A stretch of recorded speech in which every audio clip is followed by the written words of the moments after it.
여론조사 결과를 통해 정치권을 전망해보는 순서입니다. 오늘 오전 발표된 리얼미터 대선 후보 지지율 조사에서 더불어민주당 문재인 전 대표가 굳건하게 1위를 지키고 있고 같은 당 안희정 충남지사와 여권의 잠재적 대선 주자로 거론되는 황교안 권한대행이 2위 자리를 놓고 치열한 접전을 벌이고 있습니다. 네, 이 시간 김미연 RN서치 소장과 함께 관련 내용 분석해보도록 하겠습니다. 어서 오세요. 네, 어서 오십시오. 안녕하세요. 네.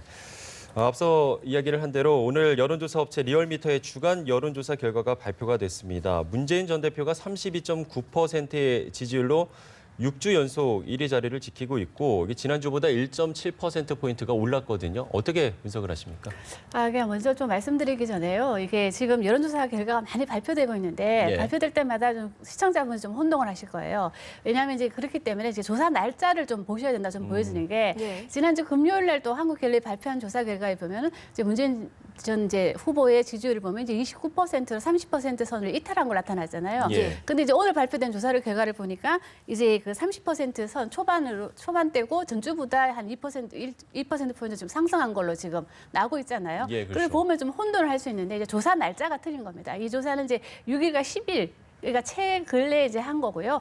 갤럽 조사는 이제 지난주 주중에 이제 실사를 한 겁니다. 그러니까 그런 관점에서 봤을 때 이제 문재인 전 대표의 지지율이 지난주에 좀 흔들렸던 건 사실인 것 같아요. 저희들도 조사를 해서 매주 수요일마다 발표를 하고 있는데 보면은 이 흔들렸던 건 사실인 것 같아요. 왜냐하면 그 영입 인사 그분의 이제 논란과 그다음에 이제 TV 토론을 이제 상대방 후보들이 제안을 했는데 토론에 참석하지 않았던 문제, 뭐 그리고 기자들이 뭐 문재인 캠프에서 너무 이게 인터뷰에 응해주지 않는다, 이런 성명서 발표 이런 것 때문에 지난주에 지지율이 좀 흔들렸어요. 그래서 아마 이번 주에도 좀 지지율이 좀 떨어지지 않을까 내심 다 예상들을 지금 했었거든요. 그럼에도 불구하고 이제 문재인 전 대표가 지난주에 집중적인 방송 출연을 했었습니다. 예를 들면 모 종편의 가장 인기 있는 시사 프로그램에 나가셨고요. 그리고 이제 지상파 방송 두 군데 이제 출연을 하면서 전국적인 어떤 방송에 3번 정도 출연을 하면서 어느 정도 이제 본인에게 지금 의문처럼 이제 다가왔던 문제점에 대해서 이제 해결을 하면서 이 지지율이 이렇게 좀 급등한 게 아닌가.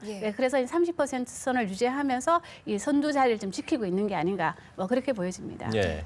어쨌든 이렇게 계속해서 문 전 대표가 지역별로도 그렇고 선두 자리를 지키고 있는데요. 여기에 대해서 박지원 대표가 오늘 한마디를 했더라고요. 호남 어디를 가도 문재인 후보를 지지하지 않는데 여론조사가 높이 나온다는 이야기를 들었다. 뭐 이런 발언을 했던데 어떻게 해석을 해볼 수 있을까요? 근데 이제 박지원 대표 입장에서야 당연히 이런 말씀을 하실 수 있겠죠. 왜냐하면 이 국민의당의 이제 주 지지층이 호남이잖아요. 근데 호남에서 지금 국민의당 지지율뿐만 아니라 이 대표 주자라고 볼 수 있는 뭐 안철수 전 대표 그리고 뭐 손학규 후보들까지도 본다면은 상당히 이제 지지율이 지금 안 나오는 상황인데 이분들 소위 말해서 국민의당의 대표 주자들의 지지율이 안 나오는 이유 중에 하나가 바로 이제 호남에서 전폭적인 지지를 못 받고 있기 때문이거든요. 그렇기 때문에 아마 이런 말씀을 하시는 것 같은데요. 아까 말씀하신 대로 오늘 발표된 조사 결과를 보면 문재인 대표는 호남에서 한 37%의 지지를 받은 걸로 지금 나오고 있습니다. 반면에 이제 그는 31%를 받은 걸로 나오고 있고요. 반면에 이제 안희정 후보가 20%, 그리고 이제 이재명 뭐 이런 순서로 지금 나온 것 같아요. 그러니까 이런 관점에서 본다면은 상당히 이 자당의 대표 주자들이 호남에서 지금 지지를 못 받고 있는 거를 애둘러서 이렇게 표현한 게 아닌가 좀 이런 생각이 좀 듭니다. 네. 이번에 짚어볼 인물이 안희정 충남지사인데 오늘 결과는 16.7%로 지지율 2위를 기록을 했습니다. 지난주 대비 3.7%포인트가 올랐고 이게 3주 연속 상승세거든요. 어떻게 보십니까? 상당히 뭐 3% 이상 올랐다는 한 주 사이에 3%포인트 정도 올랐고 지난주에 금요일에 발표된 한국갤럽 보면 일주일 사이에 9%포인트 상승한 걸로 나타났거든요. 상당히 큰 폭의 상승이라고 저는 생각을 합니다. 그럼에도 불구하고 그러면 이분이 왜 이렇게 지지율이 상승했느냐 갑자기 그걸 본다면 역시 이제 반기문 전 총장이 이제 사퇴하고 난데 이거야말로 반사 이익을 본 거죠. 반기문 총장이 빠진 후에 이 반 총장을 지지했던 분들이 갈 곳을 잃어버린 거잖아요. 그러니까 이분들이 대안 주자로 지금으로서는 안희정 지사를 지지했기 때문에 이렇게 지지율이 급등하고 지금 말씀하신 대로 3주 연속 지금 상승세를 이어가고 있다. 그럼에도 불구하고 저는 이 뭐 한국갤럽 이야기를 해서 좀 그렇습니다만은 한국갤럽이 12월 9일 날 발표한 조사 결과를 보면요. 그때도 부동층이 19%였어요. 그리고 금요일 날 발표한 조사 결과도 보더라도 부동층이 19%였는데 예. 12월 달 조사에서는 반기문 전 총장이 20%의 지지를 받고 있었고 문재인 대표도 20%를 받고 있고 그 당시에 이재명 시장이 18%를 받았습니다. 예. 네, 그러다 보면 반기문 총장이 빠진 지지율 20%와 그리고 지금 이재명 시장 같은 경우는 지지율이 한 10% 정도 지금 하락한 상태거든요. 예. 이 지지율 합해보면 한 30%가 지금 날아갔다고 볼 수 있어요. 한국갤럽 조사만 본다더라도. 그럼 이제 그 지지율 약 30%가 부동층에 떠 있는 거예요. 그런데도 부동층의 규모는 그대로 있다는 거 봤을 때 이 반기문 총장이나 아니면 이재명 시장을 지지했던 이분들이 지금 야권의 주자들한테 상당히 분산돼 있는 거 아니냐. 그래서 그런 반사이익을 가장 많이 본 사람이 중에 한 사람이 바로 안희정 지사다. 이렇게 보면 될 것 같습니다. 예. 역시나 상승세를 이어가고 있는 인물 중 하나가 황교안 권한대행인데 역시 2.9%포인트 오른 15.3%의 지지율을 보이면서 안희정 지사와 오차범위 안에서 2위 경쟁을 하고 있거든요. 이런 식으로 계속된다면 대선 주자들의 경쟁 양상이 1강 2중 구도, 1강 문재인, 2중 안희정, 황교안 권한대행이겠죠. 고착화되는 걸로 볼 수도 있을까요? 이미 이거는 고착화되어 있습니다. 예. 그래서 1강 2중, 1강 2중, 3중 이런 식으로 지금은 고착화되어 있고요. 저는 제 예. 개인적으로 볼 때는 더 견고해질 수가 있다.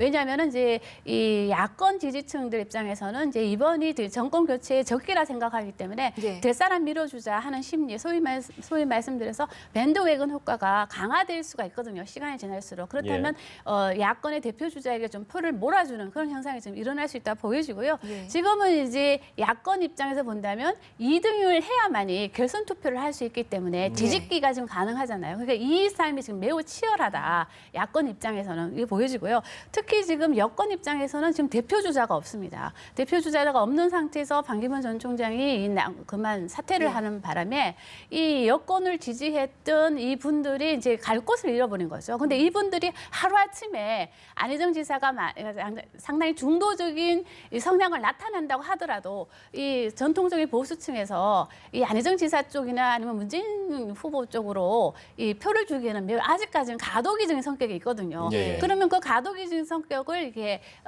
중간의 지점에서 표를 줘야 될 사람이 있다면 누구냐? 물론 이제 그러다 보니까 한교안 총리 권한대행, 대통령 권한대행이 지금 뜨고 있는데요. 예. 이 권한대행 같은 경우는 뭐 대통령 권한대행이라는 어떤 자리가 주는 어떤 무게감 그런 것 때문에 상당히 이 보수 진영에 안정감을 주는 후보로서 상당히 지금 각인이 돼 있는 것은 사실인 것 같아요. 왜냐하면 이 리얼미터 조사뿐만 아니라 모든 조사에서 본다면 지금 한교안 대통령 권한대행의 지지율이 지금 급등세를 보이고 있고 어떤 조사에서는 뭐 2등 그리고 어떤 조사에서는 뭐 20% 가까운 그런 지지를 받고 있기 때문에 예. 한교안 권한대행의 지지율은 제 개인적으로 볼 때는 시간이 지날수록 좀 상승하지 않을까. 왜냐하면 새누리당 지지율이 지금 소폭이나마 좀 상승하는 모양새를 보이고 또 매주 주말마다 이 태극기 집회가 영향도 있기 때문에 예. 저는 한교안 총리 권한대행은 지금까지는 본인이 대선 출마 여부를 밝히고 있지는 않지만 어쨌든 간에 보수에서는 새로운 희망으로 대안으로 떠오르는 것만은 사실이다.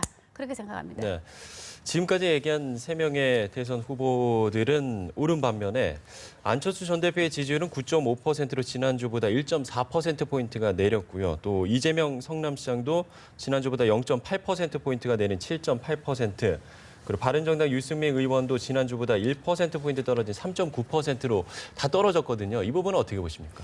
그러니까 이게 이제 하위권에 있는 이제 주자들의 이제 서름이라고 볼 수 있겠죠. 왜냐하면 이제 언론의 주목도 좀 떨어지고 그러다 예. 보니까 지금 이런 결과가 나오고 있는데 예. 그 중에서도 지금 안철수 전 대표 같은 경우는 이제 지지율이 10% 선을 지금 이탈을 한 거거든요. 그러니까 이것이 다시 이제 이분이 주장하고 있는 게 이제 차기 대선 구도는 이제 문재인 대 안철수 구도로 갈 거라고 지금 뭐 예견을 하고 계시잖아요.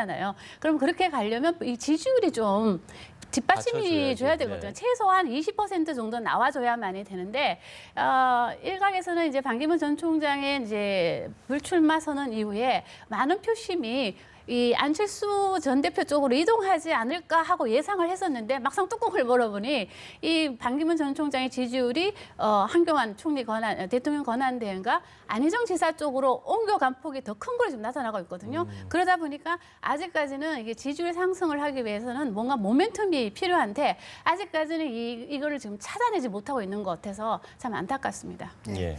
사실 이렇게 이재명 성남시장도 좀 지지율 정체를 보이고 있고 다소 힘든 상황이라고 볼 수도 있는데 최근에 이런 발언을 했습니다. 여론조사와 경선은 다르다면서 좀 그럼에도 불구하고 자신감을 보이는 모습을 좀 보였거든요. 어떻게 보셨습니까? 근데 이제 항상 뭐 저도 뭐 여론조사에 저도 오랫동안 종사를 했지만 지지율이 높게 나올 때는 아무 말씀 안 하시다가 지지율이 떨어지면 항상 여론조사와 실체는 다르다고 말씀하시는데 예. 저도 뭐 100% 동의합니다. 또 여론조사는 같은 일종의 가병성이 크기 때문에 달라질 수는 있겠지만 그래도 본인이 그 18% 일부 조사에서는 18%까지 갔던 적이 있기 때문에 지금의 본인의 지지율이 뭐 6% 이렇게 나오는 거에서 좀 받아들이기는 좀 힘들다고 보여지지만 어쨌든 간에 아까 제가 말씀드린 것처럼 이재명 성남시장 같은 경우는 촛불 시위와 상당히 지지율이 연동돼 있다고 보여집니다. 그러니까 예. 탄핵 정부, 그러니까 탄핵을 하냐 안 하냐, 그러니까 촛불이 타오를 때는 상당히 이분의 지지율이 많이 올랐었거든요. 그러다가 이제 촛불 전국에서 이제 이 현재로 넘어오고 난 뒤부터는